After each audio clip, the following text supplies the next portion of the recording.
누가복음 22장 39절에서 46절 말씀을 가지고 일어나 기도하라. 일어나 기도하라.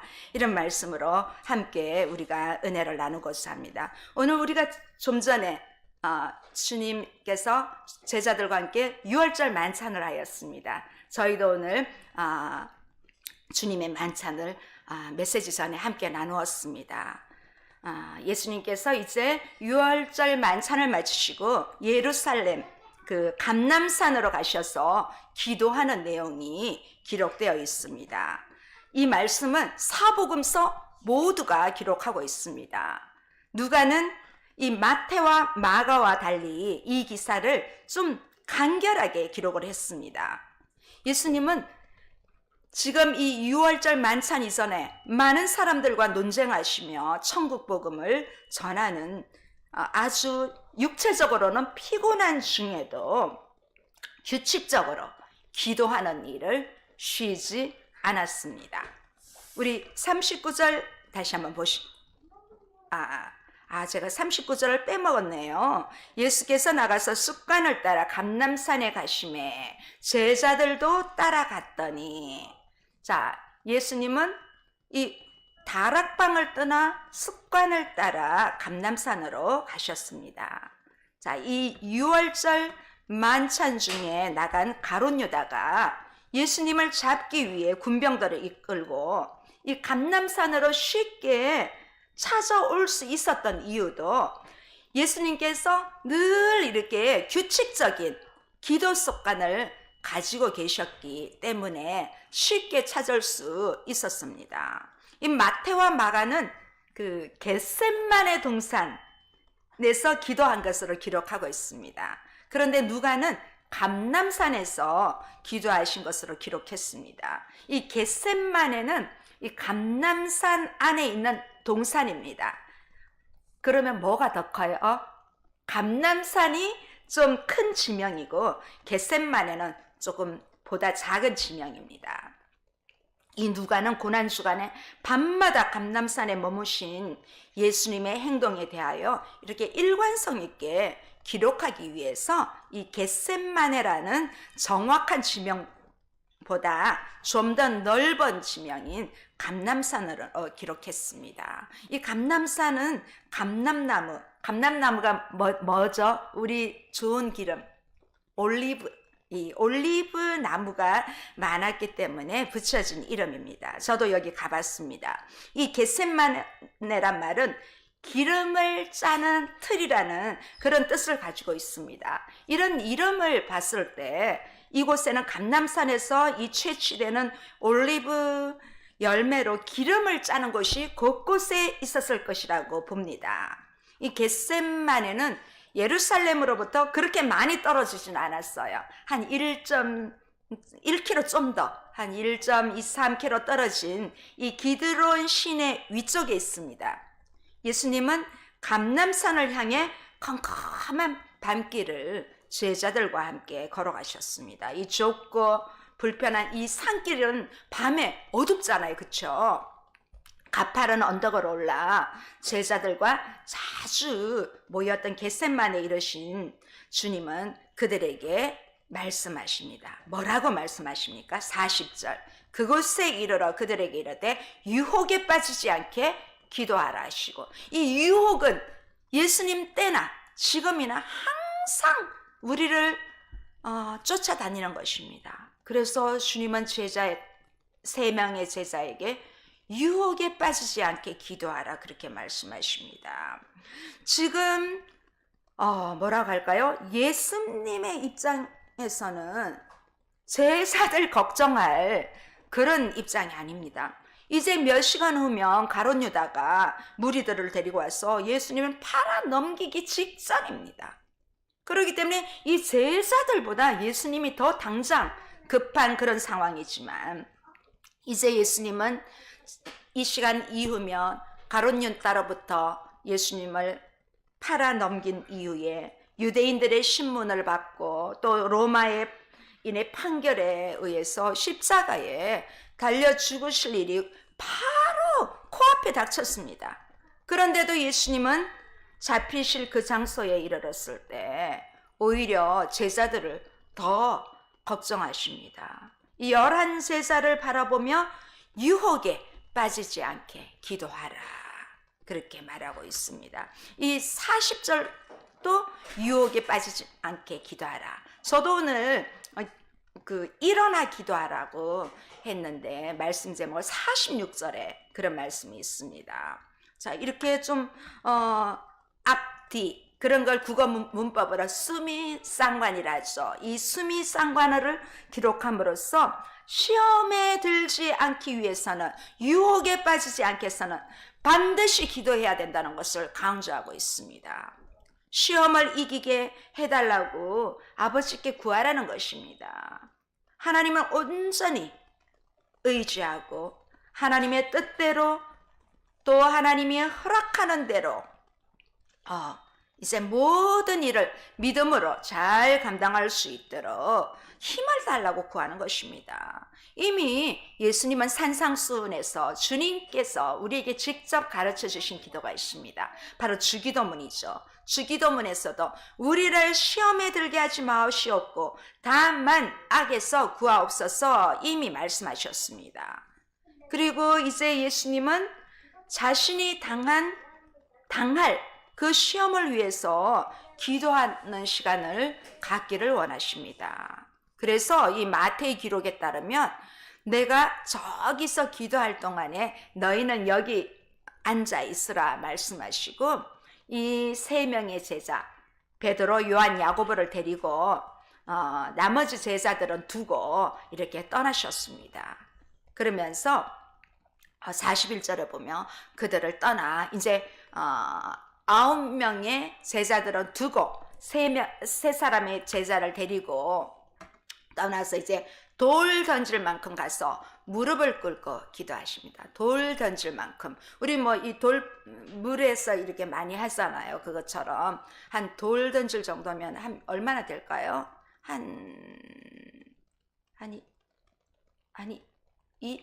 25? 너무 멀다, 그죠? 25 정도는 던질 수. 왜 25를 생각했냐면 수영장 가면 여기 반이 25거든요. 그 정도는 던질 수 있을 것 같아요. 적어도. 자, 한 6, 7m 정도 보면 될 것 같습니다. 이렇게 돌을 던져서 닿을 거리 정도에 이렇게 하고 있습니다. 자, 여기서 이제 누가는 아무런 언급을 하지 않습니다. 그러나 이 마태와 마가는 예수님의 심경에 아주 큰 변화가 있었다고 기록하고 있습니다. 이 마가복음에서는 베드로, 요한, 야고보를 기도하실 곳으로까지 나아가시면서 예수님은 심히 놀라시며 슬퍼하셨다고 합니다. 또 마태복음에서는 고뇌에 빠졌다고 합니다. 그리고 동행하던 세 제자에게 내 마음이 심히 고민하여 죽게 되었으니 너희는 여기 머물러 깨어 있으라고 그렇게 말씀하셨습니다. 예수님의 마음이 큰 고뇌에 빠진 것입니다. 또 심히 놀랄 뿐만 아니라 극도로 슬퍼하셨습니다. 이 육체를 입으신 예수님의 시험이 임박하고 죽음이 바로 눈앞에 이르렀기 때문입니다. 사실 사람들이 죽고 싶다 그러지만 죽음이 안 무서운 사람은 한 명도 없을 것입니다. 다 죽음은 두렵습니다. 또 이 죽음 앞에서는 뭐 갑작스럽게 사고가 나지 않는 한은 다 고통을 느낍니다. 특히 이 사형 앞에서는 그 사형수들도 자기가 사형수지만 이 죽음을 다 연쇄살인마조차도 떤다고 합니다. 예수님이 당하실 이 육체적인 고통은 결코 가벼운 일이 아니었습니다. 이 밤중에 유대인들에게 끌려가서 심한 모욕과 조롱을 당하고 뺨을 맞고 침뱉음을 당하고 또 로마 병사들에게 잡혀가서 채찍질을 당하고 십자가의 모진 고통으로 이 몸의 진이 다 빠져나가야만 그때야 죽음에 이를 수 있게 되는 것입니다. 그런 상황입니다. 그러니까 이 모든 일이 예수님은 이 주마등 같이 그려지는 것입니다. 결코 만만한 일이 아니라는 것입니다. 그래서 두렵고 무섭고 떨리는 그러한 심정인 것입니다. 왜냐하면 예수님도 지금은 우리와 똑같은 성정, 이 인간의 육체를 가지시기 때문입니다. 그래서 예수님의 이 임박한 사건 앞에 이렇게까지 놀라고 고민하고 슬퍼하신 이유는 또 예수님의 육체적인 고통도 있지만은 이게 다는 아니었습니다.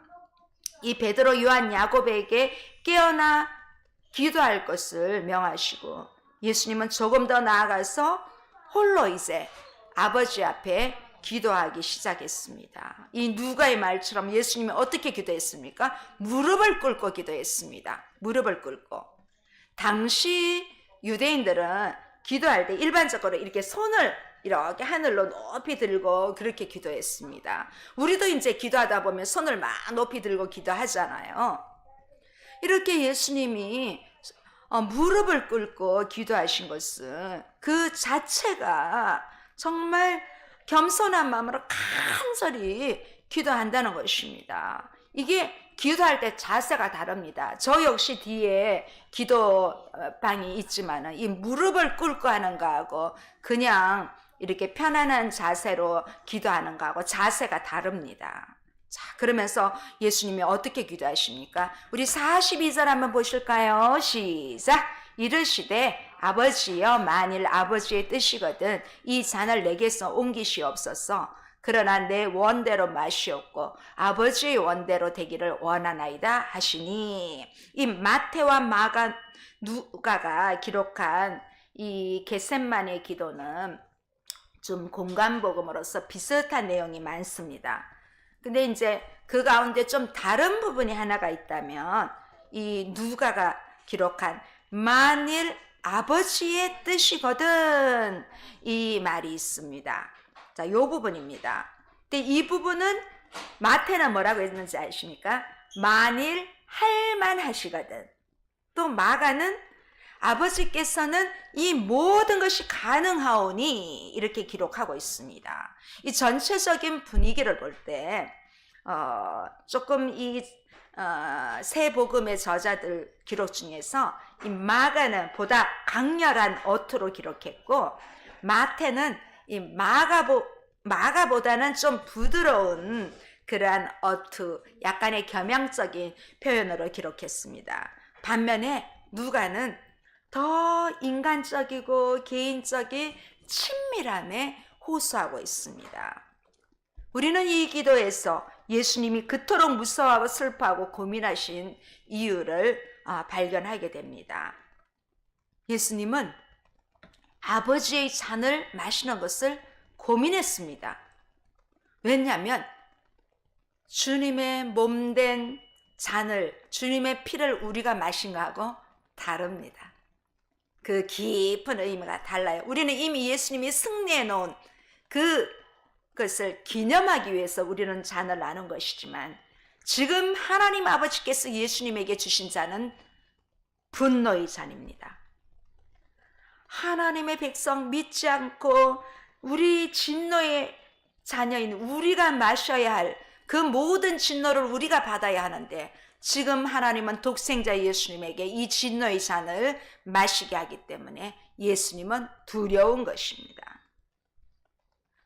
왜냐하면 이 영원 전부터 이 겟셋마네 동산에 이르는 그날까지 처음으로 예수님은 하나님 아버지께 이 진노의 대상이 되신 것입니다. 창세전부터 구약에는 예수님이란 말이 단 한 번도 없습니다만 수없이 예수님의 오심을 나타내고 있습니다. 창세기 1장 1절부터 말라기 끝절까지 다 예수님의 오심이 다 들어 있습니다. 그렇기 때문에 창세전부터 예수님은 하나님 아버지의 본체로서 아버지와 영원한 사랑을 나누는 그런 분인데 이 진노의 잔을 마실 자고 하니 이 잔을 피하고 싶었던 것입니다. 성경을 두고 우리는 하나님은 사랑이라고 합니다. 특히 예수님의 제자 중 사도 요한은 사랑의 제자로 많은 사랑을 노래했습니다. 이 하나님은 사랑이라고 하는 것은 이미 창세전부터 삼위일체 하나님 사이에 헤아릴 수 없는 이 무궁한 사랑으로 서로를 향해 끊임없이 쏟아졌기 때문입니다. 예수님이 이 땅에 오셨을 때도 하나님께서 뭐라고 하셨습니까? 아버지께서 이는 내 사랑하는 아들이요, 그렇게 말씀하셨습니다. 또한 예수님은 뭐라고 했습니까? 하나님 아버지를 향하여 아버지가 말씀하신 대로만 말하고 보여주신 대로만 행하겠다, 그렇게 아버지의 뜻을 그대로 고백했습니다. 그런데 이제 아버지께서 아들에게 분노의 잔을 부으십니다. 이 아들의 대신 지게 될 이 분노의 잔은 우리 인간의 죄를 대신 지게 하시기 위해서 이 예수님은 마지막 순간 기도하면서 할 수만 있다면 이 분노의 잔을 피하고 싶은데, 그런데 하나님이 우리 인간을 구원하기 위한 유일한 방법은 독생자 예수님을 보내셔서 이 분노의 잔을 마셔야만이 우리 인간이 구원받을 수 있다는 것입니다. 원래 예수님은 죄를 알지도 못하고 죄를 짓지도 못하고 거룩하신 하나님이십니다. 이렇게 거룩하고 정결하신 분께서 우리 많은 사람들의 오물을 뒤집어 쓰셔야만 했습니다. 그래야 우리가 구원받을 수 있는 길이 열리기 때문입니다. 그 죄에 대한 하나님의 무서운 진노의 잔이 다른 누가 아닌 다른 사람이, 이방 종교 지도자들이 붓는 것이 아니라 아버지께서 지금 아버지의 손에서 부으신다는 것입니다. 예수님이 아버지를 사랑하시는 만큼 이 마시기 힘들고 두렵고 슬픈 잔이었습니다. 예수님이 죄를 미워하시는 만큼 이 마시는 것이 심히 고민이 되어 죽게 될 만큼 힘겨운 그런 잔이었습니다. 그래서 기도합니다. 사랑의 아버지께. 예수님의 기도는 한마디로 아버지의 뜻이 무엇인지 압니다. 하지만 이 잔을 마시는 것이 아버지의 뜻인 줄도 압니다. 하지만 하실 수 있다면 이 잔을 내게서 옮겨 주십시오. 지금 간절히 간구하고 있습니다. 이 마가의 기록에 의하면 예수님은 기도하면서 아버지를 뭐라고 불렀습니까? 자, 우리 예랑이, 하랑이, 제이가 아빠 하는 것처럼 아빠, 아버지요, 이렇게 불렀어요. 아빠, 아버지요. 자녀가 부르시는 것처럼 그렇게 친밀하게 의심 하나 없이 온전히 믿는 어린아이의 모습처럼 아빠라고 부르셨습니다. 마가의 기록에는 마가복음 여기 적어놨습니다. 아빠, 아버지요, 아버지께는 모든 것이 가능하오니 이 산을 내게서 옮기시옵소서. 그러나 나의 옴대로 마옵시고 아버지의 뜻대로 하옵소서. 그렇게 말합니다. 좀 이 말을 좀 더 얘기하면, 아버지 다른 방법 없습니까? 다른 방법 있다면 그렇게 하실 수 있지 않습니까? 우리 아이들은 아빠는 모든 것 해결 다 해줍니다. 지금 예수님은 그렇게 어찌 다른 방법 안 되겠습니까? 제가 이 무서운 잔을 받는 밖에, 이 고난의 십자가로 제가 죽는 길밖에 없습니까? 할 수 있다면 좀 옮겨달라 하면서도 다만 아버지의 원대로 하옵소서, 이렇게 간구하고 있습니다. 아무리 무섭고 슬프고 고통스러울지라도, 심히 고민이 되어서 죽을 것 같아도 아버지의 뜻이오니 이 아버지의 뜻을 믿고 저는 따르겠습니다. 왜냐하면 이미 하나님 아버지께서 결정하신 것을 아시기 때문에 이렇게 하나님의 분명한 뜻을 받은 것입니다. 오래전 선지자의 글을 통해서도 그랬고 아들 예수님께도 계속적으로 알려주셨습니다. 그래서 예수님은 아버지의 뜻을 다 알고 있음에도 불구하고 한 번 더 돌이킬 수 있나? 어떤 목사님이 그러시더라고요. 결혼 주례를 하면서 마지막 성혼 선포하기 전에 돌이킬 수 있는 마지막 시간이다. 두 사람 돌이킬 수 있다. 그런 말씀을 하시더라고요. 그것처럼 지금 예수님은 십자가를 지시기 전에 마지막 한 번 더 아버지께 돌이킬 수 있는 그런 기회를 달라고 간구하지만 아버지의 뜻을 알고 있음에도 불구하고 주례하시는 목사님이 이 두 사람 신랑 신부가 돌이키지 않을 줄 알면서도 그렇게 말씀하시는 것처럼 오늘 주님은 다시 한번 아버지께 뜻을 다 알면서도 이렇게 시험이 극도록 고통스러웠기 때문에 아버지의 뜻을 옮겨달라고 그렇게 구한 것입니다. 하지만 이 기도는 항상 아버지의 뜻을 신뢰하고 그 뜻에 따르겠다는 기도로 끝이 났습니다.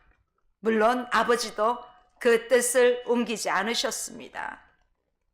다만 죽음의 고통으로 부르짖는 아들의 시험을 감당할 수 있도록 힘을 더해 주셨습니다. 바로 천사를 보내주셨습니다. 천사가 하늘로부터 예수님께 나타나 힘을 더하게 하셨습니다. 이 누가는 다른 복음서 저자와 달리 유일하게 이 천사가 나타나 예수님을 도왔다는 사실을 기록하고 있습니다.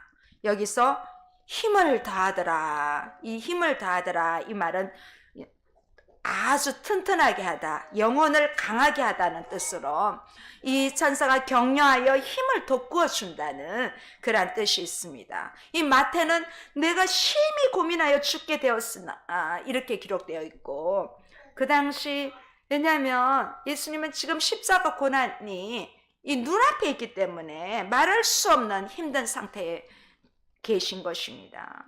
이러한 상황에 하나님께서 천사를 보내주셔서 이 십자가의 길을 잘 감당할 수 있도록 기도하는 것을 돕고 있습니다. 이러한 천사의 나타남은 이제 42절에 예수님이 드린 기도에 대한 응답인 것입니다. 개인적으로는 십자가의 죽음이라는 고난의 길이, 이 고난의 산이 옮겨지기를 원했지만 그래도 아버지의 뜻을 기다렸던 예수님께 하나님은 천사를 보내심으로써 끝까지 이 고난의 길을 잘 감당할 수 있도록 하나님 아버지의 뜻을 보여주셨습니다. 이 겟세마네 동산에서 예수님은 이 압도적인 무거운 시험의 무게와 그것을 감당하는 하나님의 능력을 동시에 이 기도 중에 받고 있는 것입니다. 이 영적 전쟁을 감당하고 또 예수님은 시간이 흐를수록 더욱더 이 영적인 싸움은 더 강해지거든요. 그렇기 때문에 기도를 안 할 수가 없는 것입니다. 누가는 예수님의 기도 모습을 44절에 이렇게 묘사합니다. 우리 44절 보실까요? 예수께서 힘쓰고 애써 더욱 간절히 기도하시니 땀이 땅에 떨어지는 핏방울 같이 되더라. 힘쓰고 애써 더욱 간절히, 아주 단순하고 좀 명료한 그런 표현 같지만 그날 밤 겟세마네에서 우리가 예수님의 모습을 봤다면 아마 큰 충격을 받지 않았을까요? 마태와 마가의 기록을 보면 예수님은 무릎을 꿇고 얼굴이 땅에 대고 엎드려, 저도 진짜 간절히 기도할 때 이렇게 해봤습니다. 이렇게 여러분 연상해 보십시오. 여러분은 이렇게 기도한 적 있습니까? 힘쓰고 애써 머리를 이 무릎에 이렇게 닿게 이렇게 기도해 보신 적 있습니까? 여러분, 우리 이런 심각한 문제가 닥쳐왔을 때 이 예수님의 기도가 나의 기도가 되기 바랍니다. 자, 이 온몸에서 땀이 땅에 떨어지는 핏방울 같이 우리 축구 선수들도 90분 동안 뛰다 보면 진짜 땀이 뚝뚝 떨어지잖아요. 그 사람들 보면, 축구 선수들 보면 그 사람들은 그 시간 동안 특히 풀타임 하는 사람들은 얼마나 힘들겠어요. 진짜 마지막 젖먹던 힘을 다해서 땀이 뚝뚝 떨어지도록 그렇게 하지 않습니까? 자, 전쟁에서 칼에 맞으면 피가 철철 흐르는 것처럼 이 땀이 비 오듯이 흘러내렸습니다. 우리는 이 시간 2000년 전 어두운 밤 기드론 시내를 건너 감람산 겟셋마네 동산에서 홀로 온몸에서 땀을 흘리고 심한 통곡을 하며 눈물로 기도하신 예수님, 엎드렸다가 일어났다가 동산을 이리저리로 거닐다가 다시 얼굴을 땅에 대고 흐느끼며 기도하는 것을 반복하셨던 예수님을 생각해 보기를 원합니다. 우리 죄가 그만큼 크다는 것입니다. 우리 다시 한번 예수님께서 힘쓰고 애써 더욱 간절히 기도하시는 겟셋마네로 우리도 함께 가보기를 원합니다. 우리가 당하고 있는 시험이 얼마나 고통스러운지 모르실 거라고, 예수님은 모르실 거야. 하나님은 모르실 거야. 내가 지금 얼마나 힘든지. 예수님은 이미 하셨습니다. 그런 기도를. 이미 하셨기 때문에 우리의 그런 고통을 다 아신다는 것입니다. 다시 한번 우리가 지금 겟셋마네 동산에서 이 땀이 뚝뚝 떨어지도록 기도하시는, 무릎을 꿇고 이 머리가 땅에 닿이도록 기도하시는 그 예수님을 향하여 함께 올라가기를 바랍니다. 그리할 때 우리의 모든 문제도 이기게 됩니다. 단지 예수님이 기도하신 것처럼, 예수님은 예수님인데도 기도하셨습니다. 그런데 우리는 우리의 문제가 올 때 이렇게 기도했습니까? 우리는 더더욱 해야지요. 자, 예수님은 이렇게 기도하시는데 반면에 3명의 제자들을 데리고 왔죠. 누구죠? 베드로, 요한, 야고보를 데리고 왔습니다. 예수님이 올라오시기 전에 너희도 여기서 기도하고 있으라, 그렇게 말씀을 분명히 하셨습니다. 왜냐하면 그들은 예수님과 운명 공동체입니다. 만약에 예수님이 이제 장차 십자가를 쥐고 운명하시게 되면, 예수님 부활하지 않으셨다면 생각할 수도 없는 일이지만 이 제자들도 다 잡혀서 이렇게 십자가의 길을 가게 되는 것입니다. 그래서 유혹에 빠지지 않게 기도하라고 말씀하신 것입니다. 그런데 와보니까 제자들이 어떻게 하고 있습니까? 슬픔으로 인하여 잠들었다, 그렇게 얘기하고 있습니다. 우리가 생각하기에는 아니 예수님이 저렇게 기도하라고 부탁을 했는데 자고 있다니, 우리 독자 입장에서는 그렇게 할 수 있습니다. 그런데 내가 만약에 베드로, 요한, 야고보라면 나는 안 잔다는 보장이 있습니까? 자, 예수님의 명령은 뒤로 하더라도 당장 예수님이 십자가 지시게 되면 그들의 운명도 이제 시험에 올 수 있고 여러 가지 예수님처럼 고난이 올 수 있는데 깨어 경고했습니다. 기도하라고. 그런데 좀 태평하게 자고 있었습니다. 그런데 예수님이 제자들에게 뭐라고 하십니까? 슬픔으로 인하여 잠들었다, 그렇게 하고 있습니다. 그러니까 제자들의 잘못을 그냥 가볍게 이렇게 해주고 있습니다. 자, 누가는 제자들이 예수님의 고난과 자신들 중 한 사람이 예수님을 팔아서 넘길 것이라는 예언과 또 베드로와 제자들이 예수님을 부인할 것이라는 예언을 이미 들었습니다. 누굴까? 누가 예수님을 배반할까? 그런 여러 생각에 번민에 빠질 수 있습니다. 그래서 정신적으로 스트레스가 올 수도 있습니다. 또 반면 육체적인 피로감도 있을 것입니다. 그래서 그만 잠이 들었다고 그렇게 말하고 있습니다. 그런 예수님은 제자들에게 다시 마지막으로 말씀하십니다. 우리 46절 함께 읽어보시겠습니다. 이러시되 어찌하여 자느냐 시험에 들지 않게 일어나 기도하라 하시니라. 자, 어떤 주석가는 어찌하여 이렇게 자느냐 이 말을 아니 어떻게 자고 있느냐 이렇게 설명합니다. 너희가 지금 어떤 상황에 처해 있는지를 모르니?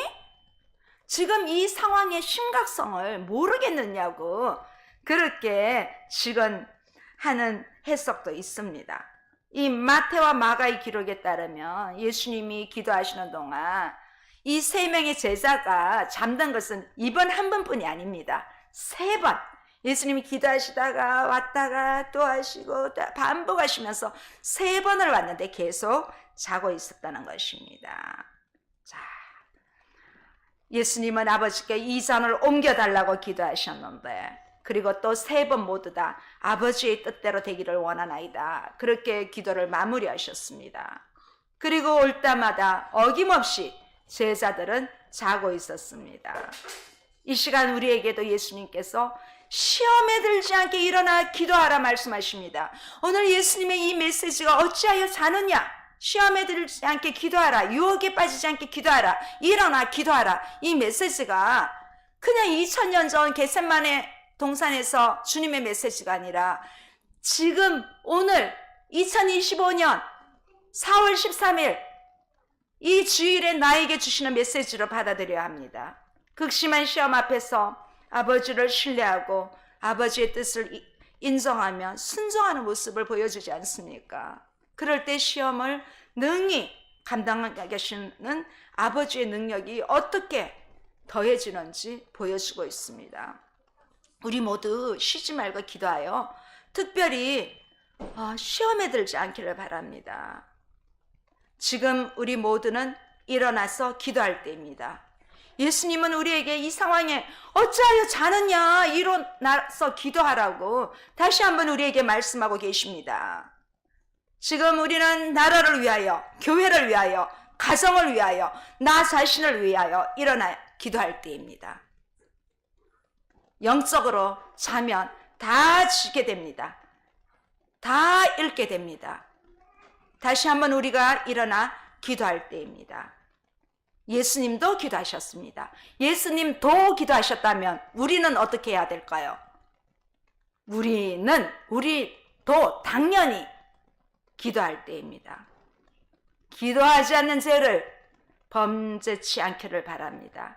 우리 함께 일어나 기도하시길 주님의 이름으로 다시 한번 간구합니다. 네, 일어나 기도하라. 할렐루야. 기도하시겠습니다. 좋으신 하나님 아버지 감사합니다.